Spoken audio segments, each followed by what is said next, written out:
हे बच्चों, स्वागत है आपका नवीन बाल पंचतंत्र चैनल में। आज हम कदम रखने जा रहे हैं मीरा की अद्भुत दुनिया में। एक होशियार और जिज्ञासु छोटी सी लड़की जिसे अपने बगीचे से बहुत प्यार है।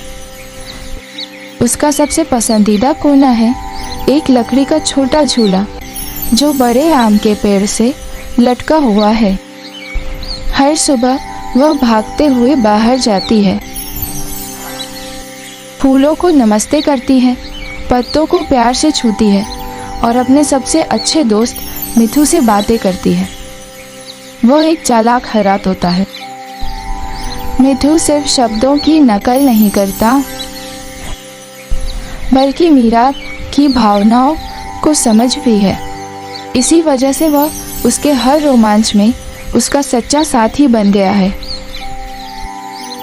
एक शाम जब सूरज बादलों के पीछे धीरे धीरे ढलने लगा, तभी हवा ने सीटी बजाते हुए तेजी से बहना शुरू कर दिया। थोड़ी ही देर में काले बादल पूरे आसमान में छा गए और मूसलाधार बारिश शुरू हो गई।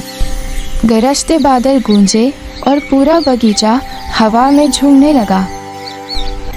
मीरा और मिठू ने अपनी छोटी छोटी शक्लें खिड़की से लगाई और बाहर हो रहे तूफान को ध्यान से देखने लगे। ओ नहीं अम्मा, मीरा ने बगीचे की ओर इशारा करते हुए चिंतित होकर कहा, देखो मेरा सूरजमुखी, तेज हवा ने उसे झुका दिया है। वो अब कभी सीधा नहीं हो पाएगा। मिठू ने अपने पंख फड़फड़ाए और उदास स्वर में दोहराया, गया, हमेशा के लिए गया, हमेशा के लिए गया। अम्मा पास आई। उन्होंने मीरा के कंधे पर अपना गर्म हाथ रखा और हल्के से मुस्कुराई।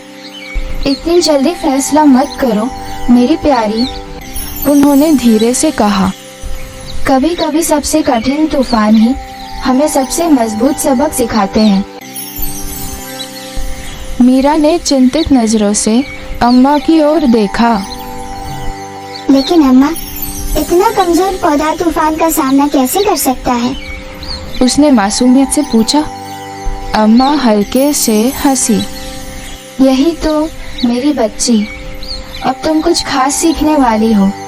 सूरजमुखी इस वक्त कमजोर लग सकता है, लेकिन हो सकता है कल तुम एक चमत्कार देखो। मीरा ने अपने आंसू पोंछे। अभी भी थोड़ा संदेह में थी, लेकिन उसकी आंखों में जिज्ञासा चमक रही थी। मिठू ने सिर तिरछा किया और धीरे से बोला, चमत्कार, चमत्कार, बारिश गिरे, हवाएं चले, मजबूत दे, फिर भी बढ़ते चले। बाहर तूफान अभी भी गूंज रहा था। मीरा अम्मा के पास सिमट गई और सोचने लगी कि सुबह बगीचा उसे कौन सा सरप्राइज दिखाएगा। उसी रात जब बाहर अभी बारिश हो रही थी, अम्मा ने एक कहानी सुनाना शुरू किया। मीरा अपनी माँ के पास सिमट कर बैठ गई और मिठू बिस्तर के पास वाले खंभे पर बैठा था। उसके पंख अब भी तूफान से बिखरे हुए थे। अम्मा, मीरा ने धीरे से कहा, मेरा सूरजमुखी कितना कमजोर लग रहा है। वो फिर से सीधा कैसे खड़ा हो पाएगा? मिठू ने उदास आवाज में दोहराया, कमजोर, कमजोर, अब कभी सीधा नहीं होगा। अम्मा ने प्यार से मीरा के बालों पर हाथ फेरा। सुनो मेरी प्यारी, सबसे छोटे जीव भी हमें दृढ़ता की ताकत सिखा सकते हैं। आओ, मैं तुम्हें पंचतंत्र की एक कहानी सुनाती हूँ। एक सुंदर जंगल में एक जोड़ी गौरैयों ने एक बड़े पेड़ की शाखा पर अपना घोंसला बनाया। कुछ ही समय में मादा गौरैया ने अंडे दिए और दोनों खुशी और उम्मीद से भर गए। अपने नन्हे बच्चों के निकलने का इंतजार करने लगे। एक तपती दोपहर एक जंगली हाथी जो गर्मी से चिढ़ा और बेचैन था, जंगल में दौड़ता हुआ आया। अपनी झुंझलाहट में उसने उस शाखा को तोड़ दिया जिस पर गौरैयों ने घोंसला बनाया था। घोंसला जिसमें उनके कीमती अंडे थे, जमीन पर गिर गया और पूरी तरह नष्ट हो गया। गौरैया उड़कर अपनी जान तो बचा पाई, लेकिन मादा गौरैया का दुख असहनीय था। वह अपने अंडों के नुकसान पर रोती और विलाप करती रही। एक कठफोड़वा जो गौरैयों का अच्छा दोस्त था, उसकी रोने की आवाज सुनकर आया। सहानुभूति से भरे मन से उसने उसे ढांढस बंधाया। मेरी प्यारी दोस्त, उसने कहा, जो खो गया है उस पर रोने से क्या लाभ। समझदार लोग अतीत पर नहीं रोते हैं, हमें भविष्य की ओर देखना चाहिए। गौरैया ने अब भी रोते हुए कहा, तुम सही कहते हो मेरे दोस्त, लेकिन उस निर्दयी हाथी ने मेरे बच्चों को मार दिया है। अगर तुम सच्चे मित्र हो तो मेरी मदद करो ताकि मैं उसे नष्ट कर सकूं और अपना दुख भूल सकूं। कठफोड़वा जो दोस्ती की शक्ति में विश्वास करता था, सहमत हो गया। उसने कहा, मेरा एक दोस्त है, एक मक्खी, जो बहुत बुद्धिमान है। चलो उसके पास चलते हैं और उससे मदद मांगते हैं। इस तरह कठफोड़वा और गौरैया मक्खी के पास गए और अपनी परेशानी बताई। मक्खी ने निर्दयी हाथी की कहानी सुनी और कहा, संकट में जो मदद करता है वही सच्चा मित्र होता है। मेरा भी एक दोस्त है, एक मेंढक जिसका नाम मेघनाद है। वह बहुत समझदार है और हमें जरूर कोई उपाय बताएगा। तीनों दोस्त गौरैया, कठफोड़वा और मक्खी मेंढक के पास गए और पूरी कहानी सुनाई। मेंढक ने कुछ पल सोचने के बाद कहा, यह अकेला हाथी हमारी एकजुट ताकत के सामने कुछ नहीं कर सकता। मेरी योजना सुनो है। हे मक्खी, जब सूरज आकाश में सबसे ऊंचाई पर हो तब तुम जाकर हाथी के कानों में एक मधुर मोहक धुन बजाना। वह उस संगीत में इतना खो जाएगा कि अपनी आंखें बंद कर लेगा। हे कठफोड़वा, तुम उसकी आंखें फोड़ देना ताकि वह अंधा हो जाए। वह बहुत प्यासा हो जाएगा और अंधा होने के कारण इधर उधर पानी की तलाश में भटकेगा। तब मैं मेंढक एक गहरे कीचड़ भरे गड्ढे के किनारे बैठकर जोर से टर्राऊंगा। हाथी मेरी आवाज सुनकर समझेगा कि वहाँ पानी है और वह उस दिशा में दौड़ पड़ेगा। चारों दोस्तों ने योजना पर सहमति जताई और अपने अपने हिस्से को पूरी तरह निभाया। मक्खी ने भनभनाई, कठफोड़वे ने हाथी की आंखें फोड़ दी और मेंढक ने टर टर की। अंधा और प्यासा हाथी आवाज की दिशा में लड़खड़ाता हुआ चला और यह सोचते हुए कि वहाँ झील है, सीधे गहरे गड्ढे में गिर पड़ा और मर गया। इस कहानी की बुद्धिमत्ता एक नहीं बल्कि कई गहरी शिक्षाओं का मेल है। एकता में बल है। सबसे महत्वपूर्ण नैतिक यह है कि छोटे से छोटा जीव भी बड़े और ताकतवर को हरा सकता है अगर वे मिलकर काम करें। अकेले गौरैया, कठफोड़वा, मक्खी या मेंढक हाथी का सामना नहीं कर सकते थे, लेकिन उनकी एकता और विशेष कौशल ने उन्हें अजेय बना दिया। बुद्धि बल से श्रेष्ठ है। कहानी यह दिखाती है कि चतुराई और समझ शारीरिक शक्ति से कहीं अधिक ताकतवर होती है। छोटे जीवों ने अपनी बुद्धि और योजनाबद्ध तरीके से अपने बड़े बलवान दुश्मन को मात दी। सच्ची मित्रता। अपने दुखी मित्र की मदद के लिए सभी ने जिस निष्ठा और तत्परता से साथ दिया, वह बच्चों को सच्ची मित्रता का महत्व सिखाती है। यह दिखाती है कि मुश्किल समय में अपने मित्रों का साथ देना कितना जरूरी है। दृढ़ता और लगन गौरैया ने अपने नुकसान के बाद हार नहीं मानी। उसने अपने दुख में डूबे रहने के बजाय समाधान खोजने का निश्चय किया। उसने केवल रोया नहीं बल्कि कार्य किया। छोटी सी गौरैया भले ही नन्ही थी, लेकिन अपने दृढ़ निश्चय और दोस्तों की मदद से उसने विशाल हाथी को भी हरा दिया। मीरा की आंखें फैल गईं। अम्मा, तो छोटे भी बड़े को हरा सकते हैं अगर वे हार न माने। अम्मा ने सिर हिलाया। हाँ मेरी बच्ची, यही तो दृढ़ता की शक्ति है। तुम्हारा सूरजमुखी आज कमजोर लग सकता है, लेकिन अगर वह प्रयास करता रहे तो कल तुम्हें चमत्कार दिखा सकता है। मिट्ठू खुश होकर फड़फड़ाया। फिर से कोशिश करो, फिर से कोशिश करो, फिर से कोशिश करो, शर्माओ मत। सितारों को छुओ, आसमान को छू लो। मीरा ने धीरे से खुद से कहा। शायद कल मेरा सूरजमुखी भी फिर से कोशिश करेगा। अगली सुबह सुनहरी किरणें मीरा के कमरे में झांकने लगी। वह उछलकर जा, उसका दिल उत्साह से भरा था।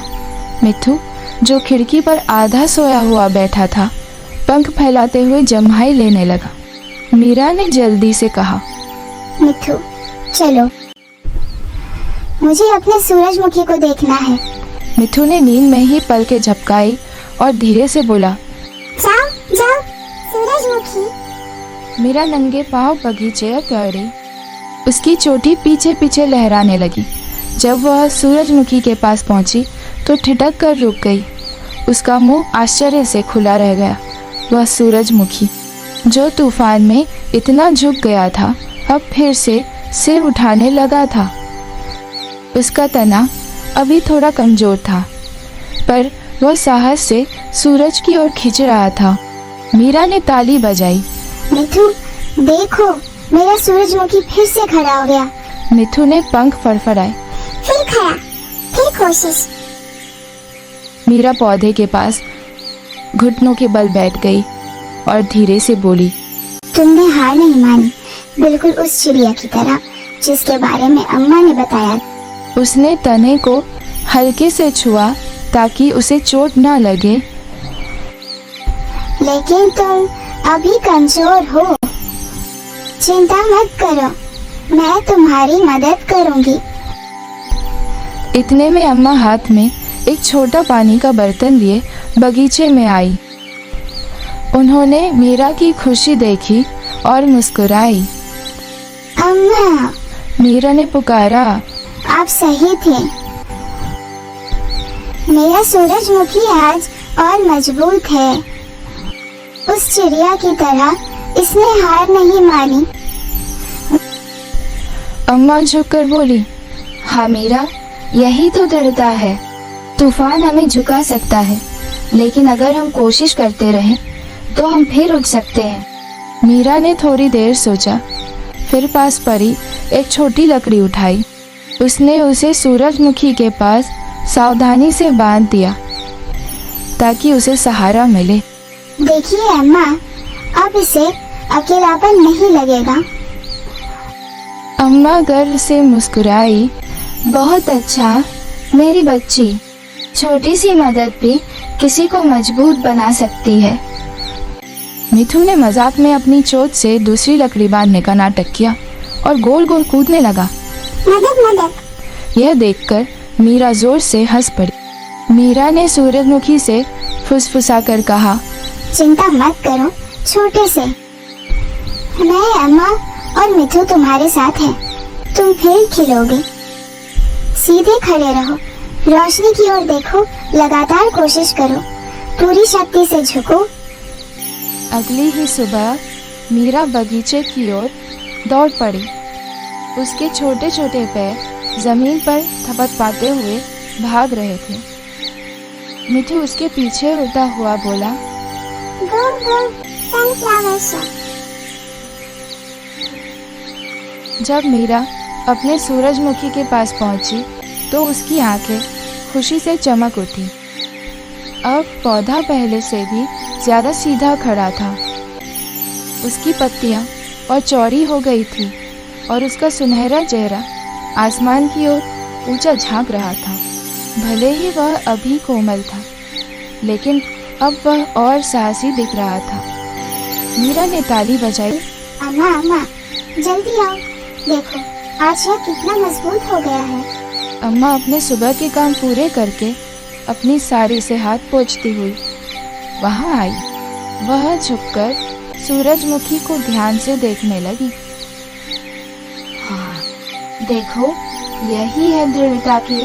कल यह कमजोर था, लेकिन आज मजबूत है क्योंकि इसने हार नहीं मानी। मीरा ने सिर थोड़ा झुकाया और सोचते हुए बोली, अम्मा, क्या इसका मतलब यह है कि अगर मुझे भी कोई बहुत बड़ी परेशानी है, जैसे सूरजमुखी के लिए तूफान या गौरैया के लिए हाथी, तो भी मैं मजबूत रह सकती हूँ अगर मैं हार ना मानूं? अम्मा मुस्कुराई और धीरे से मीरा के कंधे पर हाथ रखा। बिल्कुल सही मेरी बच्ची। जैसे गौरैया को अपने दोस्तों से मदद मिली थी, वैसे ही तुम्हें भी दृढ़ता और अपने आसपास के प्यार से ताकत मिल सकती। याद रखना, ताकत धीरे धीरे दिन ब दिन बढ़ती है। मिठू ने गर्व से अपना छोटा सा सीना फुलाया। Strong, strong, Meera strong. वह सूरजमुखी की तरह सीधा खड़ा होने की कोशिश करने लगा, जिससे मीरा जोर से हंस पड़ी और घास पर गिर गई। मीरा ने मिठू को गले लगा लिया। हाँ मिठू, मैं भी अपने सूरजमुखी जैसी बनूंगी, चाहे कितनी भी मुश्किलें आए, मैं कभी हार नहीं मानूंगी। अम्मा गर्व से मुस्कुराई। मेरी प्यारी बच्ची, याद रखो, जब भी तुम आगे बढ़ने का निर्णय लेती हो, तुम अंदर से और मजबूत बनती हो, ठीक वैसे ही जैसे तुम्हारा सूरजमुखी बाहर से। पूरा बगीचा जैसे खुशी से भर गया। हवा पत्तों से सरसराई, जैसे प्रकृति खुद मीरा के साहस की तालियां बजा रही हो। कोशिश करो, बार बार मत छोड़ो अपना प्यार, कदम कदम बढ़ते जाओ, आसमान को छूने जाओ। आखिरकार एक सुनहरी सुबह मीरा बगीचे की ओर दौड़ी। उसके पीछे मिठू खुशी से फड़फड़ाता हुआ उड़ रहा था। अचानक वह रुक गई। उसकी आंखें आश्चर्य से फैल गईं। अम्मा जल्दी आइए। वो चिल्लाई। उसका सूरजमुखी पूरी तरह खिल चुका था। उसकी सुनहरी पंखुड़ियां सूरज की ओर गर्व से फैल रही थीं। जो डंठल कभी झुका हुआ था, अब सीधा और मजबूत खड़ा था, मानो दुनिया से कह रहा हो, मैंने हार नहीं मानी। पूरा बगीचा सुनहरी रोशनी में चमक उठा, जैसे खुद सूरज की किरणें मीरा की सूरजमुखी के साथ नृत्य कर रही हो। हर फूल दमक रहा था, तितलियां हवा में नाच रही थी और मिठू खुशी से चहक रहा था। बगीचा जैसे धूप का उत्सव बन गया था। मीरा का चेहरा खुशी से चमक उठा। अम्मा देखिए, यह सच में खिल गया। मेरा सूरजमुखी तूफान के बाद फिर से खिला है। मिठू गोल गोल उड़ने लगा और चहका। फिर खिला, फिर खिला। अम्मा ने प्यार से मीरा को गले लगाया। हाँ बेटा, यही है फलात और प्रयास का फल। चाहे तूफान कितना भी बड़ा क्यों न हो, अगर तुम कोशिश जारी रखो तो तुम और मजबूत और खूबसूरत बनकर उठते हो। मीरा ने सूरजमुखी को धीरे से छुआ और फुसफुसाई। तुम मेरे बगीचे की छोटी चिड़िया हो। उसी समय एक तितली सूरजमुखी पर आकर बैठ गई। उसके पंख धूप में चमक रहे थे। पूरा बगीचा जैसे झिलमिला उठा। फूल झूमने लगे, पत्ते सरसराने लगे और मिठू भी जैसे उस पल का जश्न मना रहा था। लेकिन यह सीख सिर्फ बगीचे में ही नहीं रही। उसी शाम मीरा अपनी किताबें खोलकर बैठी थी। गणित का एक सवाल बहुत कठिन लग रहा था और कुछ पल के लिए उसने हार मानने का सोचा। वह बोली, अम्मा, यह बहुत मुश्किल है। अम्मा मुस्कुराई और बोली, जब चिड़िया ने अपने अंडे खो दिए थे, तब उसने क्या किया था? क्या उसने हार मानी थी? मीरा ने सिर हिलाया। नहीं अम्मा, उसने अपने दोस्तों की मदद से कोशिश जारी रखी। अम्मा ने कहा, और तुम्हारा सूरजमुखी तूफान के बाद क्या करता है? मीरा मुस्कुराई। उसकी आंखें चमक उठी। वह फिर से सीधा खड़ा हो गया। उसने अपनी पेंसिल उठाई, पीठ सीधी की और खुद से बोली, मैं भी फिर से कोशिश करूंगी। धीरे धीरे उसने सवाल हल किया और जब सही निकला तो उसने खुद के लिए ताली बजाई। देखो अम्मा, मेरे सूरजमुखी की तरह मैंने भी हार नहीं मानी। अम्मा ने गर्व से उसे गले लगाया। यही है लगातार प्रयास मेरी बच्ची। यह जीवन के हर हिस्से में तुम्हारी मदद करेगा। मिठू ने सहमति में चहकते हुए कहा, फिर कोशिश करो, कभी मत रुको। तूफान आए, हवा चले, डटे रहो, साहस पर बढ़े, हीरो उज्जवल सच्चे बनो, लगातार प्रयास तुम में बसो। चाहे वह तूफान के बाद खिला फूल हो, हाथी के सामने डटी चिड़िया, या तुम अपने कठिन सवाल को हल करते हुए, लगातार प्रयास हमेशा तुम्हें उठने, बढ़ने और खूबसूरती से खिलने में मदद करता। कभी हार मत मानो। अगर आपको यह कहानी पसंद आई हो तो शेयर और सब्सक्राइब ज़रूर करें, ताकि और भी पंचतंत्र जैसी ज्ञान भरी कहानियाँ आप तक पहुँचती रहें।